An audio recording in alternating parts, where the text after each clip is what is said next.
কেউ টেসলা নিয়ে, কেউ মোটরসাইকেল নিয়ে এলাকায় কোন দোকানে ভাত খেতে গেলাম আজকে ওইটাই আপনাদের সাথে শেয়ার করব। আসসালামু আলাইকুম এভরিওয়ান, আমরা চলে আসলাম পশ্চিম দিনতলা হাজী ইদ্রিস সওদাগরে জামে মসজিদের পাশে বাই বাই ভাতের হোটেলে। আমরা গেছি তখন রাতের 11টা, তখনও মানুষ ভাত খাচ্ছিল এই দোকানে। আমাদেরকে বসার জন্য পরিষ্কার করে দিছে, আমরা এক পাশে বসতে পারি নাই, তাই দুইটা সিট মিলাই সবাই বসে পড়লাম। প্রথমে সবার জন্য প্লেটে প্লেটে ভাত নিয়ে আসলো, ডাল আর কদু একসাথে রান্না করছে, ওইটা নিয়ে আসলো, আমি প্লেটে নিয়ে নিচ্ছি। এই ডাল আর কদু অনেক বেশি মজা হয়েছে। তারপরে দেশি মুরগি নিয়ে আসলো, দেশি মুরগি দিয়ে আমি খাওয়া শুরু করলাম। দেশি মুরগিটাও মজা হয়েছে, দোকান দেখতে যেমন তেমন হলো, ওদের খাবার গুলো অনেক বেশি মজা।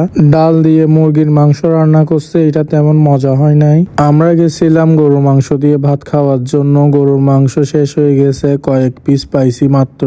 নিমতলা এলাকায় যারা আছেন আপনারা চাইলে ওইখানে একবার খেয়ে দেখতে পারেন, আসলে এই দোকানটার খাবার অনেক মজা।